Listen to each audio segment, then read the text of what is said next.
আমি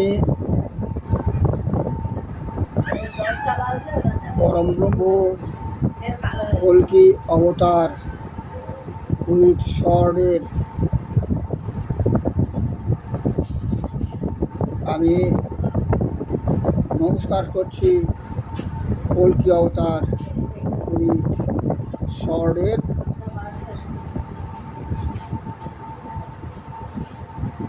আমি নমস্কার করছি পরম ব্রহ্ম কল্কি অবতার উইথ স্বর্ণের, এবং আমি নমস্কার করছি কল্কি অবতার উইথ পরম ব্রহ্ম কল্কি অবতার উইথ স্বর্ণের সর্বং জ্যোতি সর্বং খণ্ডিতং সর্বং সর্বং খণ্ডিতং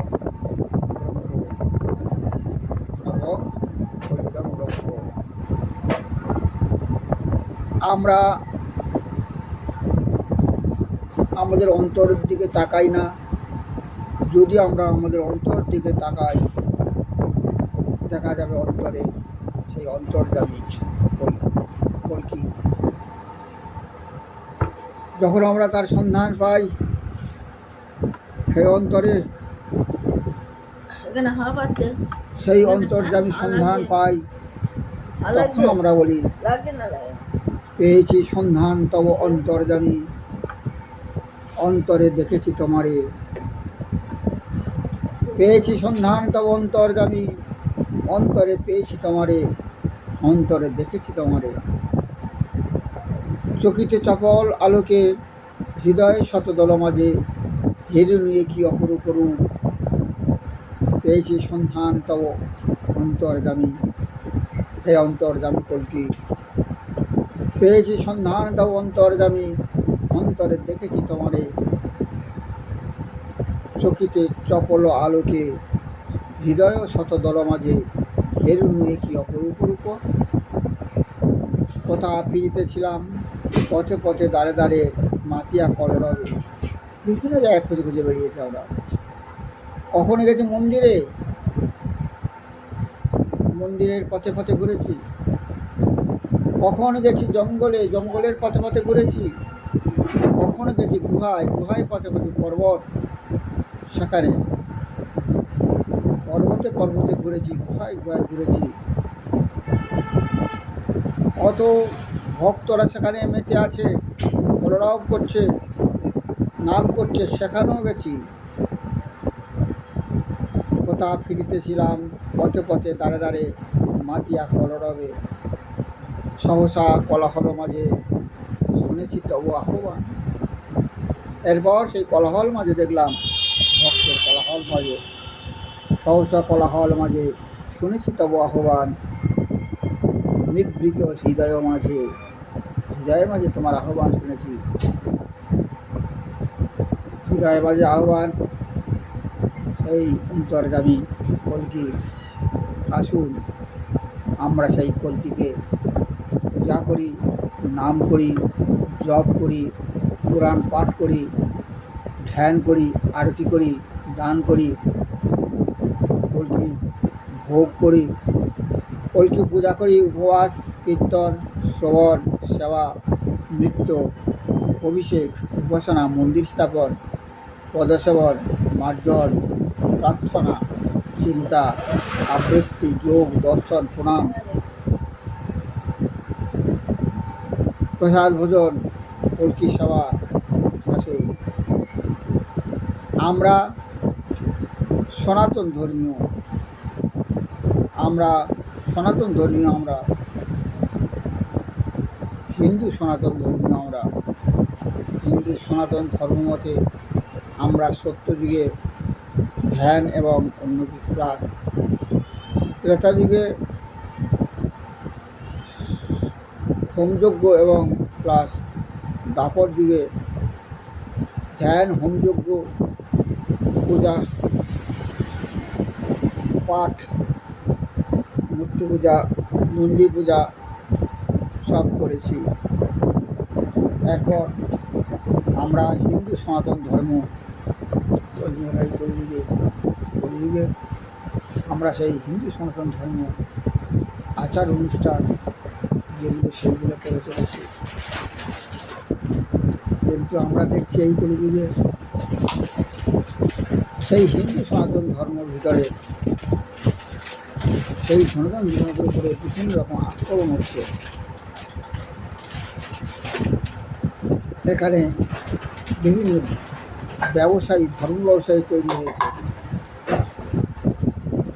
সেই ধর্ম ব্যবসায়ী তারা ধর্মকে তারা ব্যবসাকে টিকিয়ে রাখার জন্যে হিন্দু সনাতন ধর্মের উপরে সদা সর্বদা আক্রমণ করে চলেছে, ধ্বংস করার জন্য। সেজন্য তারা রিলিজিয়ান তৈরি করছে, মতবাদী হয়েছে।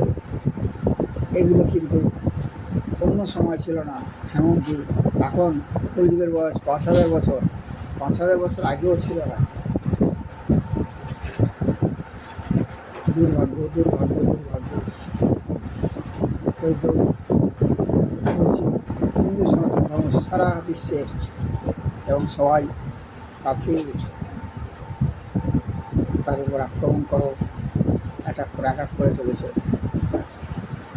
তাদের ধ্বংস লুটপাট করে চলেছে। গণিমতের নাম করে তাদের স্ত্রী, কন্যা আর জেঠি, মাসি, পিসি, সারা স্ত্রীদের লুণ্ঠন করে চলেছে। লুণ্ঠন করে গণিমতের নাম করে ধর্ষণ করে চলেছে।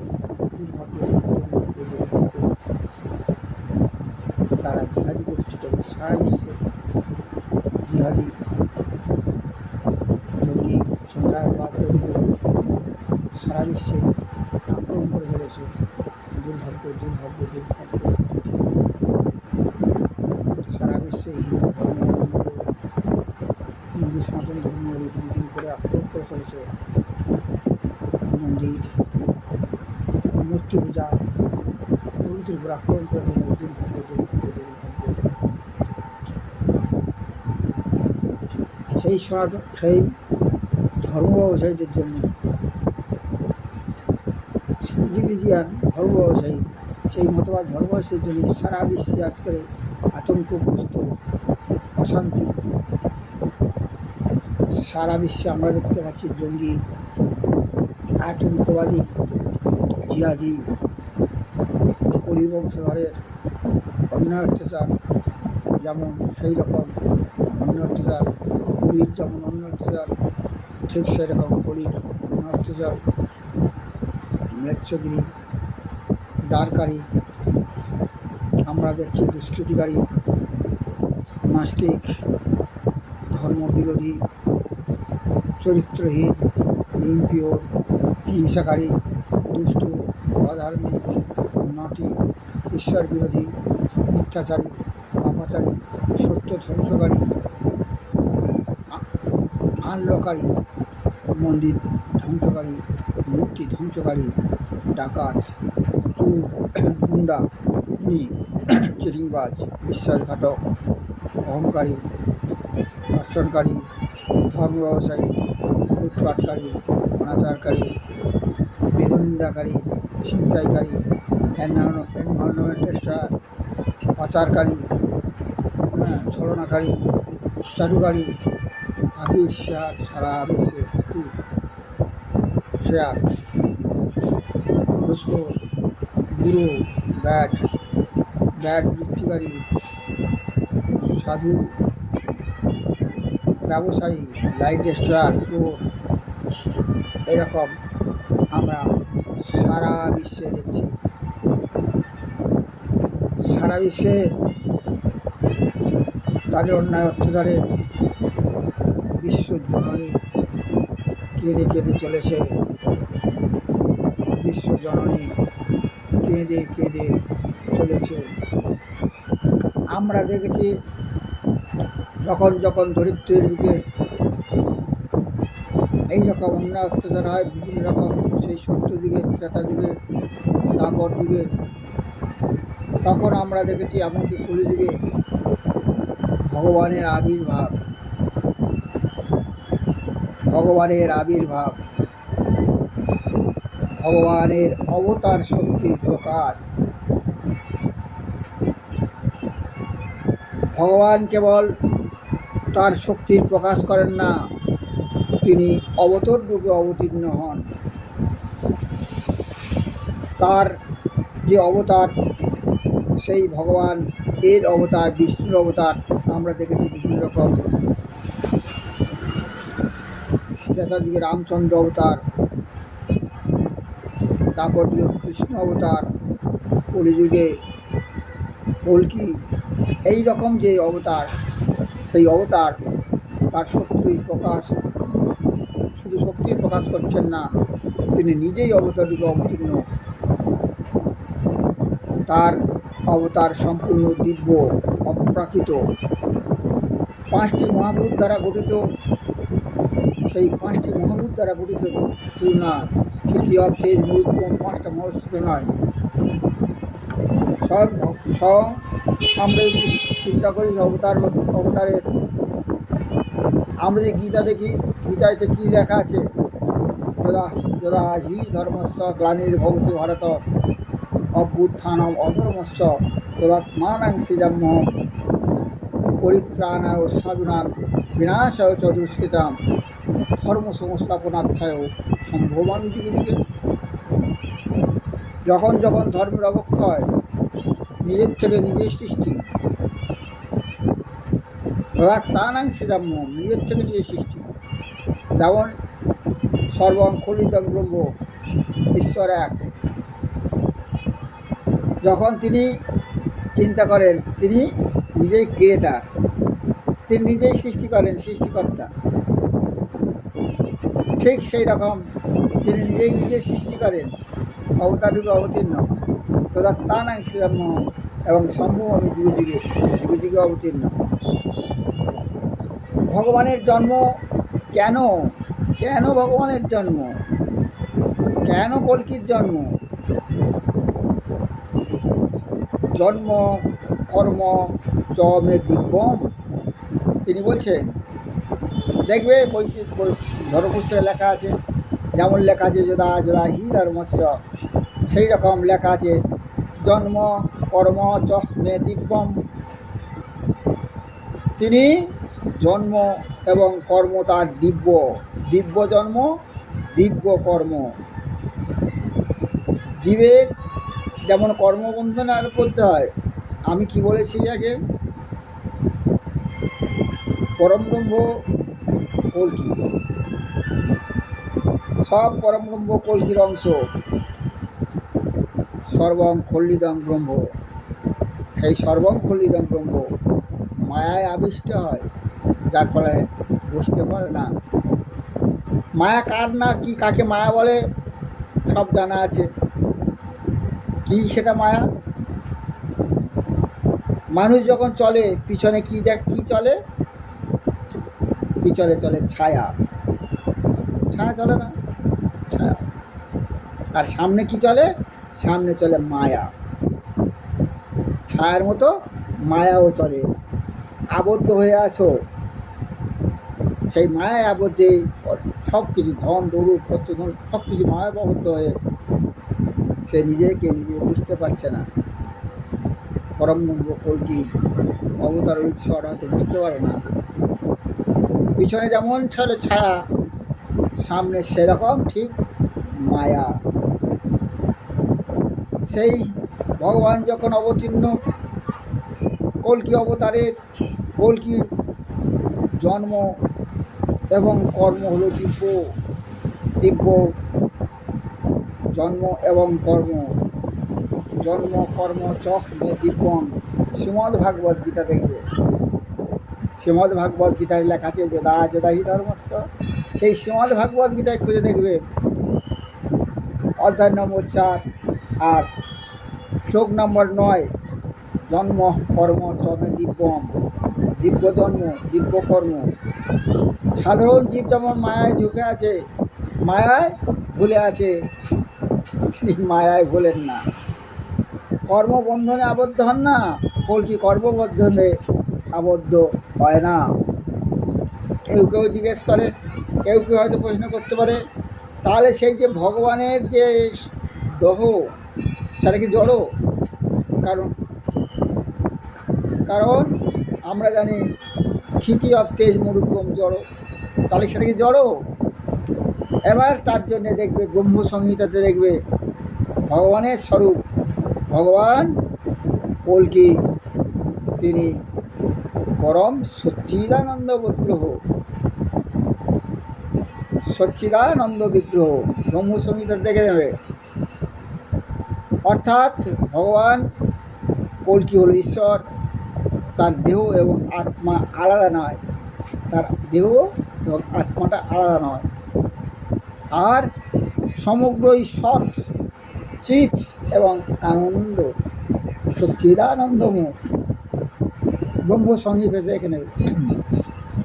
এরপর তার যে শক্তি, সেই শক্তি নিয়ে আলোচনা করলে দেখা যাবে যে কল্কি অবতারের শক্তি অবতার নিয়ে যদি করা যায়, তাহলে দেখা যাবে অবতার দুই রকম। কেমন? একটা স্বয়ং ভগবানের অবতার, আর একটা শক্তি আবেশ অবতার।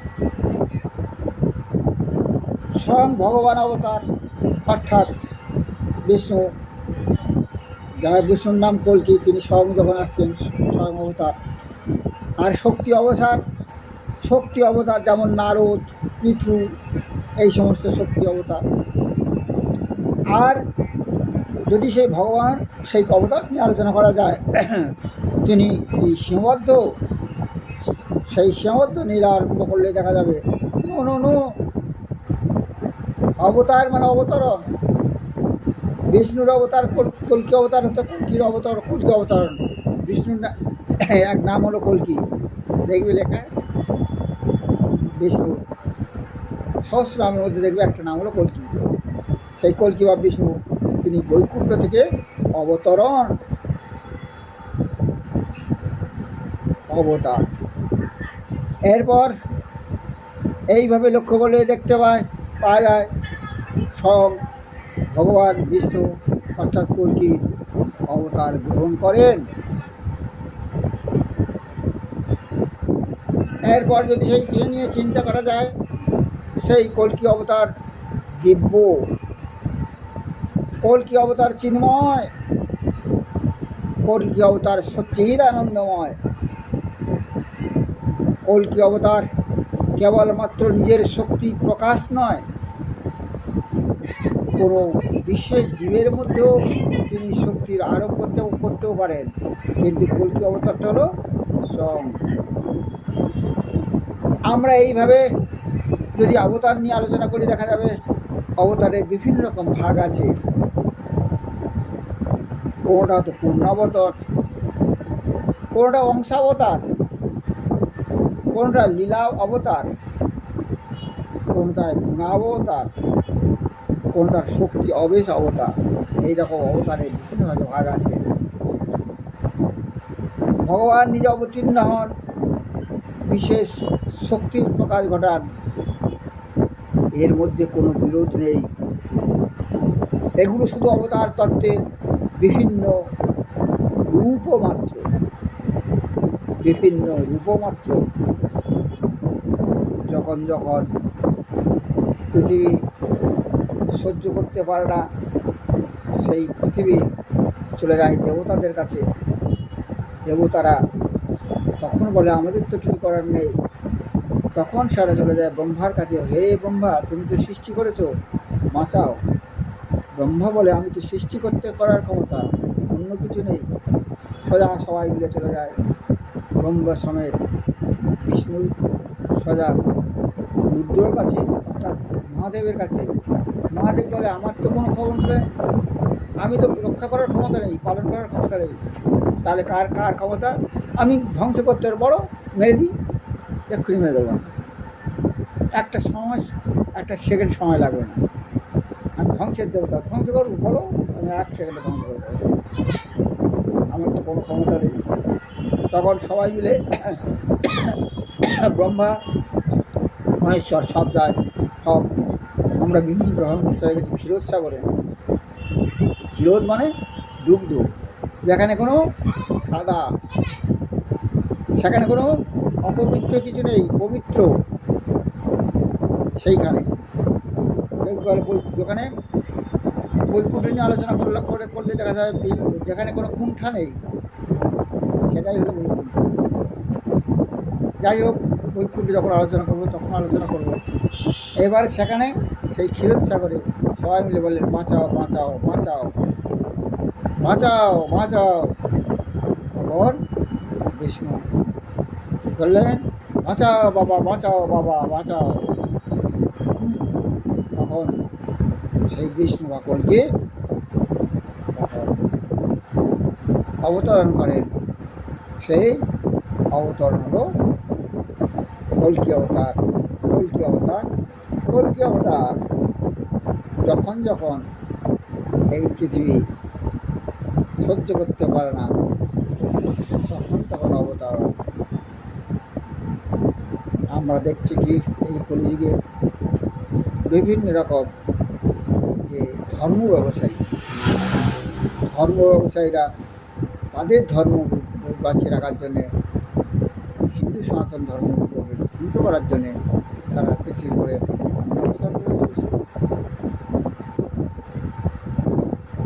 অত্যাচার করেছে। পৃথিবী উন্নত সারা বিশ্বে কেটে চলেছে। যারা পৃথিবীর ওয়ার্ল্ড বা বিশ্বকে মাথা বলে মনে করে, বহু বিশ্ববাসী, বিশ্বমাতা, বিশ্বজননী সারা বিশ্বে কেটে কেটে চলেছে।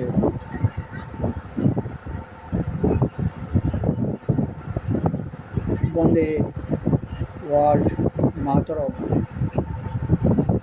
বন্দে বিশ্ব জননী, বন্দে মাতরম, বন্দে মাতরম, বন্দে মাতরম। শেষ করার আগে আমি নমস্কার করছি পরমব্রহ্ম কলকি অবতার ঈশ্বর এবং পরমব্রহ্ম কলকি অবতার ঈশ্বরের জ্যোতি সর্ব ফলিদম ব্রহ্ম, সর্ব ফলিদম